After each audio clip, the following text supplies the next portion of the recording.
अस्सलाम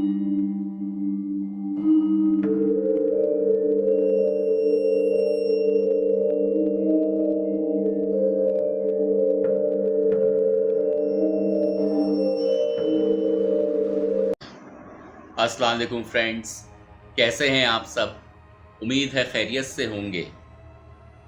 आज जो मैं वाक़या आप लोगों को बताने जा रहा हूँ, ये वाक़या मेरे एक दोस्त के और उसकी फैमिली के साथ पेश आया था, गडाप में एक फार्म हाउस पे।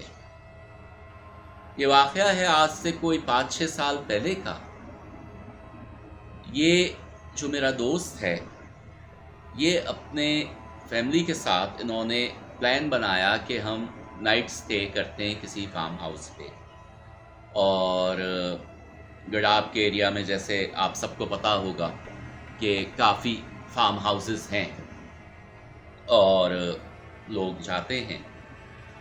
तो ये खैर इसने ये सोचा कि अगर ऑफिशियली बुकिंग कराई जाए किसी फार्म हाउस की तो काफ़ी एक्सपेंसिव पड़ता है।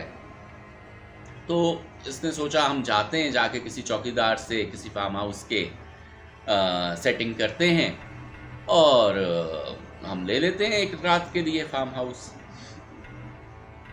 ये गया वहाँ अपने कुछ दोस्तों के साथ। इन्होंने जाके वहाँ मालूमात की डिफरेंट फार्म हाउसेस पे। तो एक फार्म हाउस का चौकीदार इनको मिला और उसने कहा हाँ ठीक है, आप आ जाएं फैमिली के साथ और मैं दे देता हूँ आपको ये किराए पे। और काफ़ी कम उसने पैसे बताए। ये लोग खुश हो गए, उससे डन कर दिया दिन बन के भाई इस दिन हम आएंगे और हम यहाँ स्टे करेंगे। उसने कहा ठीक है। अब इसकी पूरी फैमिली, जिसमें इसके चचा खालाएँ, उनकी फैमिलीज़, फुप्पियाँ, ये सब भर भरा के 6-7 गाड़ियों में एक दिन पहुँच गए उस फार्म हाउस पे। कहता है फार्म हाउस पे हम पहुँचे तो चौकीदार मिला। उसने खोल दिया खैर फार्म हाउस इनके लिए। कहता है दिन भर उस फार्म हाउस पे इनके साथ कुछ अजीब व गरीब वाक़यात पेश आते रहे कि बैग्स जिस कमरे में रखे हों वो उस कमरे से शिफ्ट होकर दूसरे कमरे में चले जाएं, चीज़ें इनकी खुल जाएं, बंद बैग रखा है वो बाद में जो खुला हुआ मिले, चीज़ें इधर से उधर हुई भी हों, इनको आवाज़ें भी आएँ। और कहते हैं कि खैर इन्होंने इतना ज़्यादा ध्यान नहीं दिया और ये समझे कि पिकनिक पे कज़िन्स वगैरह जो हैं या आपस में मस्ती कर रहे हैं, ये चीज़ें छुपा रहे हैं, ये चीज़ें छेड़ रहे हैं, ये इस तरह से हो रहा है। तो वो किसी ने इस चीज़ को सीरियसली नहीं लिया और ये अपने वहाँ रहे। कहते हैं दोपहर हुई है तो उसके बाद वो चौकीदार आया और उसने कहा कि मैं जा रहा हूँ और मैं सुबह फजर के बाद आऊँगा और आके मैं यहाँ आप लोगों से चाबी इसकी ले दूँगा।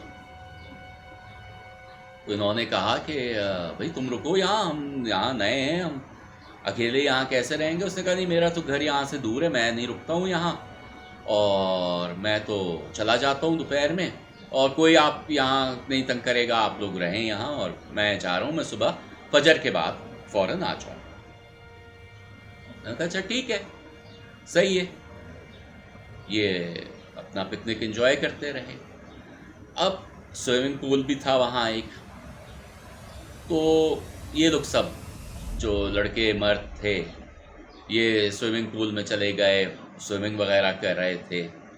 कहता है स्विमिंग पूल में हमें ये महसूस हो 4-6 दफ़ा ऐसा महसूस हुआ।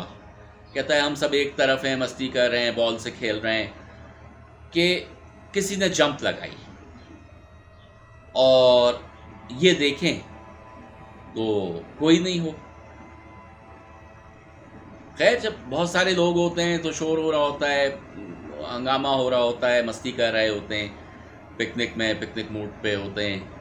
तो ये भी ये नहीं सीरियसली इन्होंने लिया, ये समझे कि भाई नहीं ये अपना जो है वहम हुआ है या आपस में ये पानी की आवाज़ आ रही है, इस तरह से लग रहा है। मगर वो कहता है कि बाद में रियलाइज़ किया कि 4-6 दफ़ा बिल्कुल पानी में कोई चीज़ कूदी है, किसी ने छलांग लगाई है, डुबकी लगाई है। और उस वक्त कहता है हमने ये सीरियसली नहीं लिया और रियलाइज़ नहीं किया।